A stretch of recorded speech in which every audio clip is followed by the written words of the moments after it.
G'day guys and welcome to Aussie English. My objective here is to teach you guys the English spoken down under. So whether you want to speak like a fair dinkum Aussie, or you just want to understand what the flippin' hell we're on about when we're having a yarn, you've come to the right place. So sit back, grab a cuppa and enjoy Aussie English.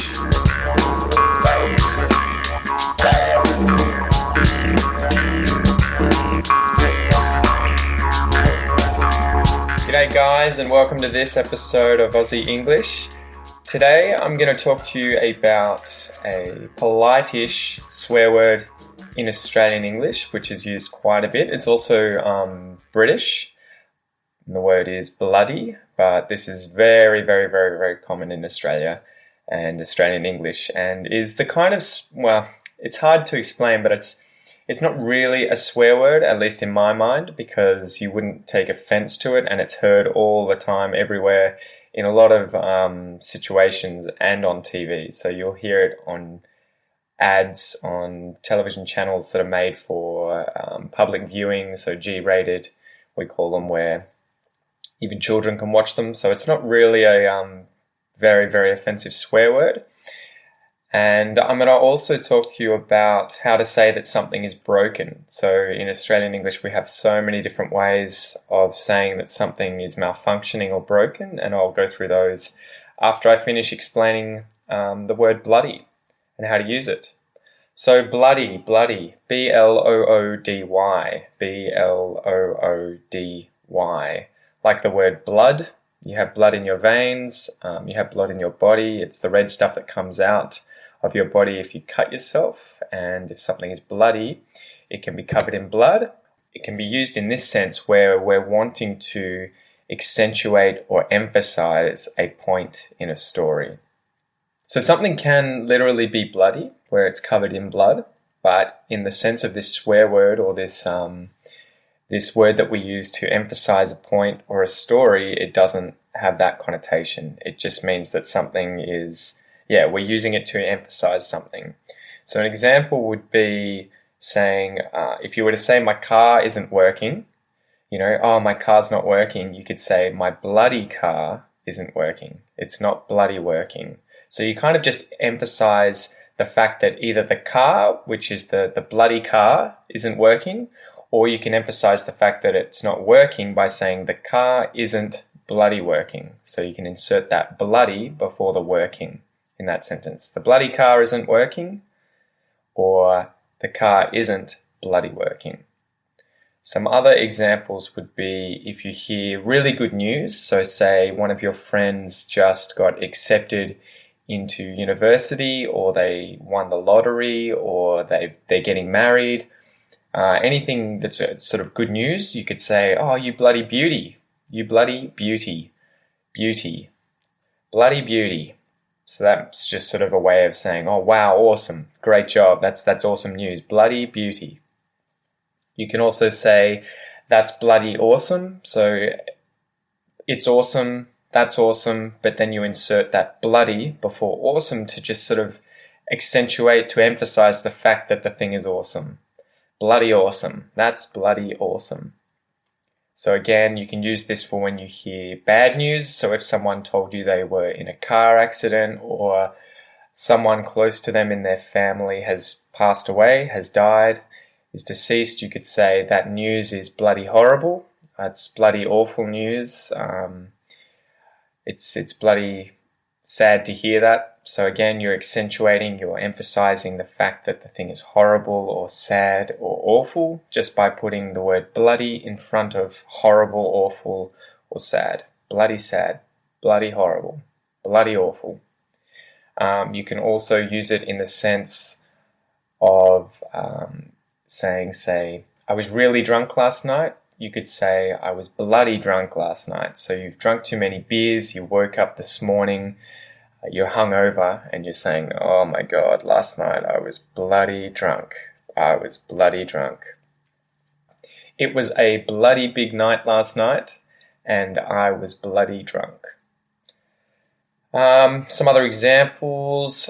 Where the bloody hell are ya?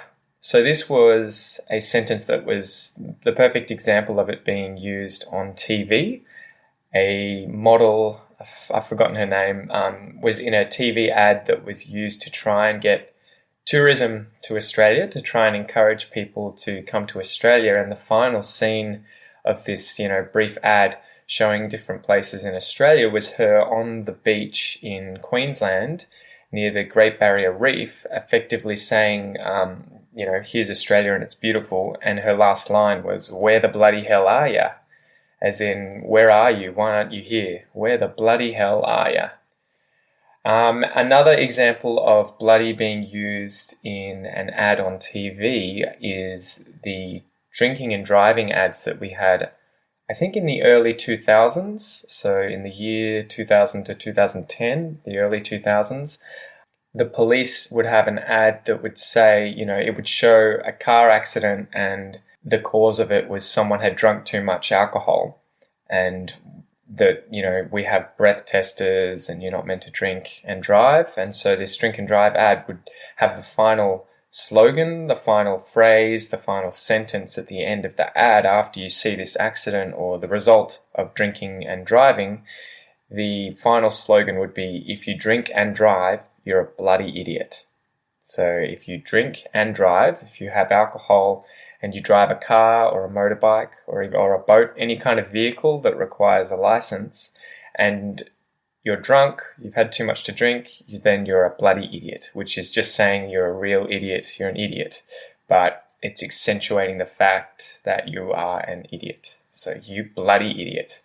So that's a very common way of using it, saying bloody idiot, bloody hell, bloody beauty, that's bloody awful. So what else? Other examples, you could say, the bloody car isn't working, what the bloody hell is going on? There's also an interesting way of using it in Australian English where certain words, and I haven't thought about every example, but one really good example where you can have bloody put within a word, so we'll actually insert it inside of a long word, is the example of absolutely and wanting to use the word bloody with absolutely. So for some reason it sounds very strange if you say bloody absolutely. So instead of saying bloody absolutely, you would say absa or abso-bloody-lutely. So we've like chopped the word in half and put bloody in the middle. An example of using this would be if you want to say absolutely, so you agree with someone. An example could be, "Pete, do you want to go to the beach today? It's really hot. Do you want to go for a surf?" And if I'm really, really keen and I want to say absolutely, but I want to emphasize that I agree even more than normal, then I can say absa-bloody-lutely. Absa-bloody-lutely. Of course I do. Absa-bloody-lutely. Absa-bloody-lutely.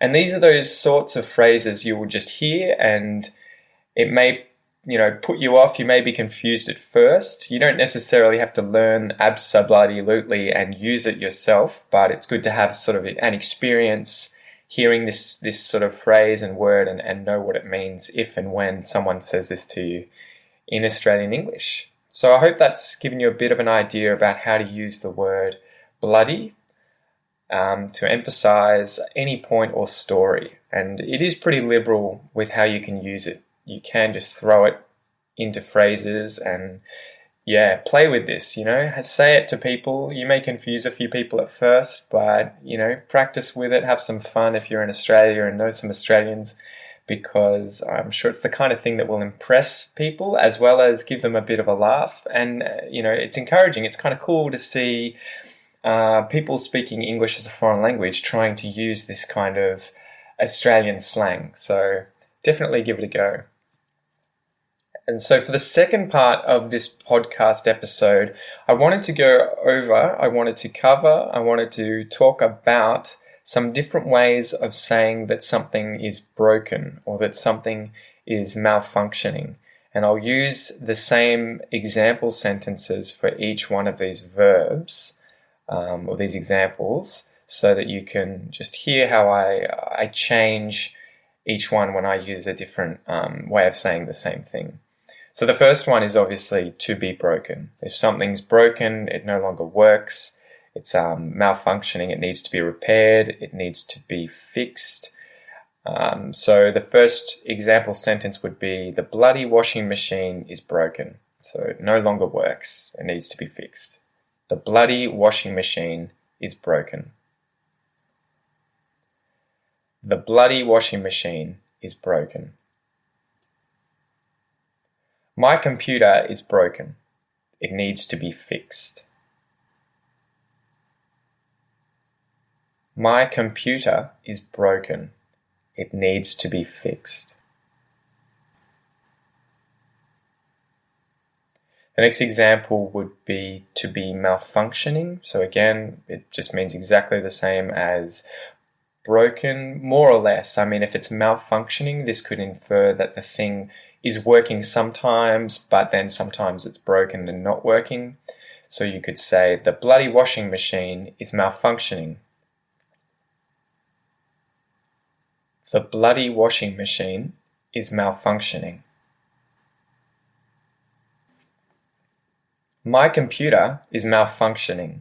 It needs to be repaired. My computer is malfunctioning. It needs to be repaired.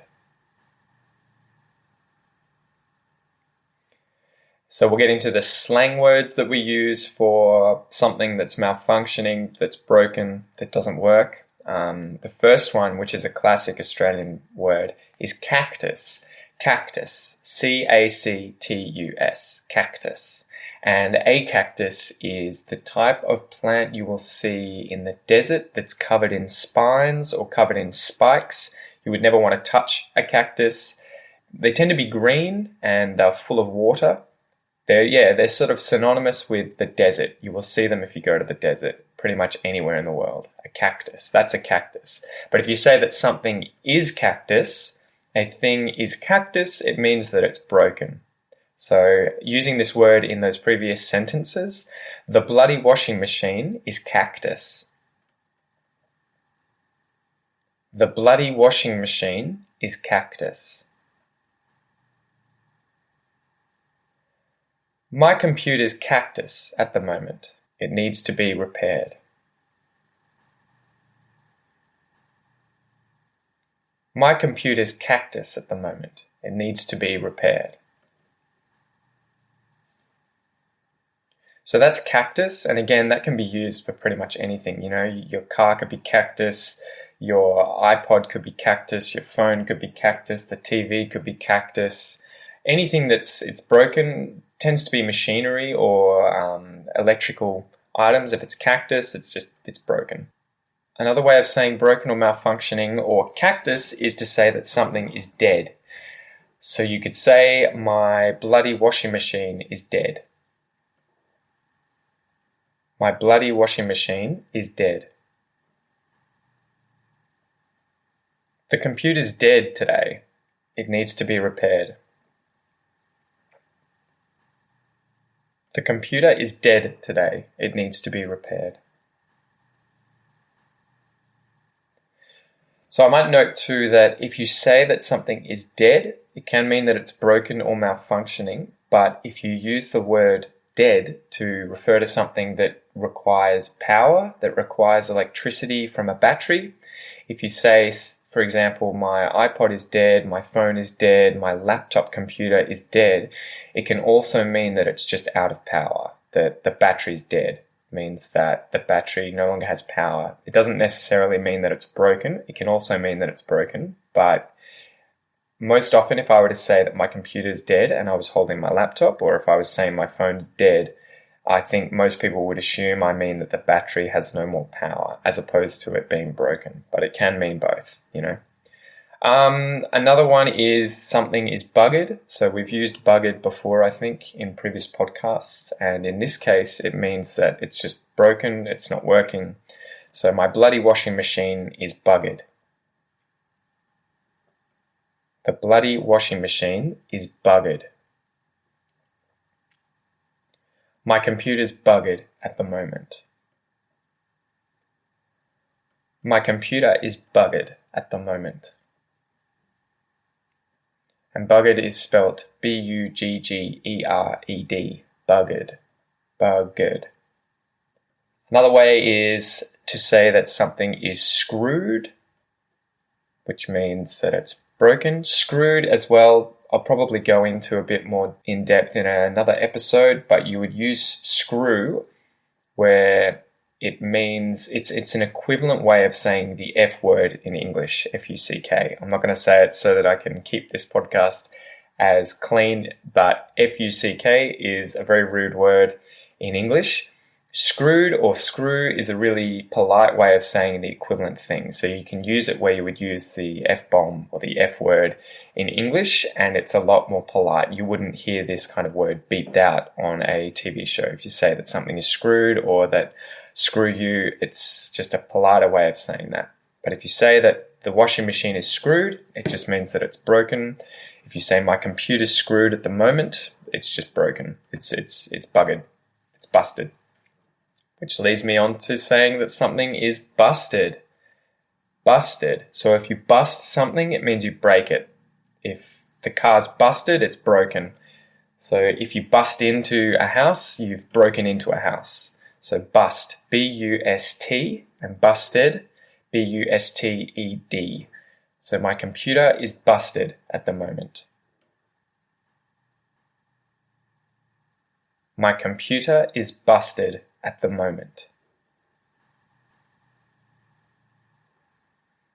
The bloody washing machine is busted. The bloody washing machine's busted. The next one is stuffed. So again, you can use this like screwed and the F word. You can say get stuffed or stuff yourself. Again, it's a very polite way of saying these things. It's not the kind of word that would ever be beeped out of, a TV show in order to keep it G-rated. So stuffed, if something is stuffed, again, it's broken, it's screwed, it's buggered, it's not working. The bloody washing machine is stuffed. The bloody washing machine is stuffed. S-T-U-F-F-E-D, stuffed. My computer's stuffed at the moment. My computer's stuffed at the moment. So that's stuffed. The last two are on the fritz, to be on the fritz, and to be playing up. To be playing up. And both of these are exactly the same as malfunctioning, where it doesn't necessarily mean that the thing is completely broken and completely not working, never works because it's so broken. It means that it could work, but it's playing up, it's on the fritz means that it's malfunctioning, and sometimes it doesn't work, sometimes it does. It definitely needs to be repaired because something's wrong with it. So you could say, the bloody washing machine is on the fritz. The bloody washing machine is on the fritz. My computer's on the fritz. My computer's on the fritz. And Fritz is a German surname, Fritz. It's spelled F-R-I-T-Z. And the last one, to be playing up. The bloody washing machine's playing up. The bloody washing machine's playing up. My computer's playing up at the moment. It needs repairs. My computer's playing up at the moment. It needs repairs. So that's all for this episode, guys. It was a long one. I hope you liked it. Keep practicing, and I'll see you next time.